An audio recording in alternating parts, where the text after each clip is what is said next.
BBS કોલેજમાં શ્રી ગોવિંદ ગુરુ યુનિવર્સિટીના કુલપતિની ઉપસ્થિતિમાં વ્હાઇટ કોટ સેરેમની સંપન્ન 200 વિદ્યાર્થીઓને સફેદ કોટ અને સ્ટેથોસ્કોપ અર્પણ કરાયા.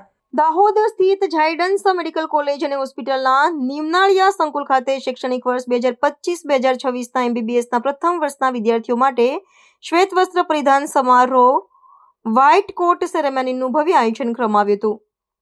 તબીબી અભ્યાસક્રમમાં પ્રવેશ મેળવનાર વિદ્યાર્થીઓ માટે આ પ્રસંગ તેમની વ્યવસાયિક કારકિર્દીના પ્રથમ સોપાન સમાન ગણવામાં આવે છે, જે વિદ્યાર્થીઓમાં નવો ઉત્સાહ અને જવાબદારીની ભાવના જગાડવા માટે યોજવામાં આવે છે. આ ગરિમાપૂર્ણ કાર્યક્રમ શ્રી ગોવિંદ ગુરુ યુનિવર્સિટીના કુલપતિ શ્રી હરિભાઈ કટારિયાના અધ્યક્ષસ્થાને યોજાયો હતો.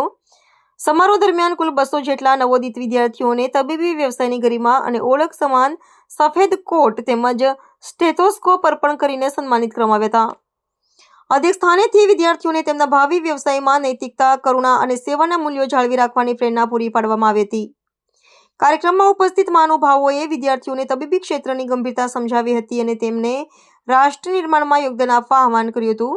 કુલપતિશ્રીએ વિદ્યાર્થીઓને પ્રોત્સાહિત કરતા જણાવ્યું હતું કે આ સફેદ કોટ માત્ર એક પરિધાન નથી, પરંતુ તે દર્દીઓની સેવા અને વિશ્વાસનું પ્રતીક છે. વિદ્યાર્થીઓએ પણ તબીબી શિક્ષણમાં નિષ્ઠાપૂર્વક આગળ વધવાનો સંકલ્પ વ્યક્ત કર્યો હતો, જેનાથી વાલીઓ અને કોલેજ પરિવારમાં ગૌરવની લાગણી જોવા મળી હતી. મને જણાવતા આનંદ થાય છે કે આજે ઝાયડસ મેડિકલ કોલેજ અને હોસ્પિટલ દ્વારા white coat ceremony for the batch 2025-26 arrange કર્યું અને એમાં મને મુખ્ય મહેમાન તરીકે ઉપસ્થિત રહેવાનો મોકો મળ્યો.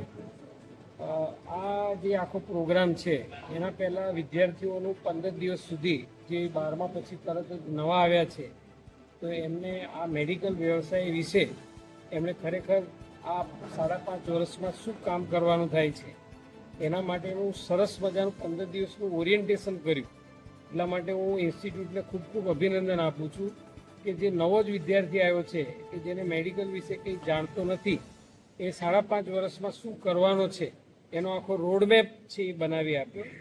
અને આજના કાર્યક્રમના માધ્યમથી એ વિદ્યાર્થીઓએ જે ગુણો ખીલવવાના છે એ જે કંઈ મહેમાનો હતા અને અહીંના સંચાલકો એ બધાએ વિદ્યાર્થીઓએ ડૉક્ટર તરીકે કઈ કઈ સ્કિલ કેળવવી પડશે એના વિશે પ્રકાશ પાડ્યો.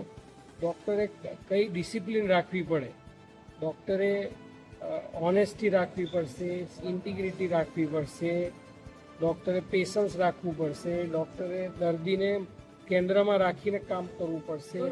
આવા અનેક સુઝાવો આપ્યા અને મને આશા છે કે આ પ્રોગ્રામથી વિદ્યાર્થીઓના જીવનમાં બદલાવ આવશે અને સમાજને એક ખૂબ સારા ડૉક્ટરો મળશે એવો મને વિશ્વાસ છે. Thank you all.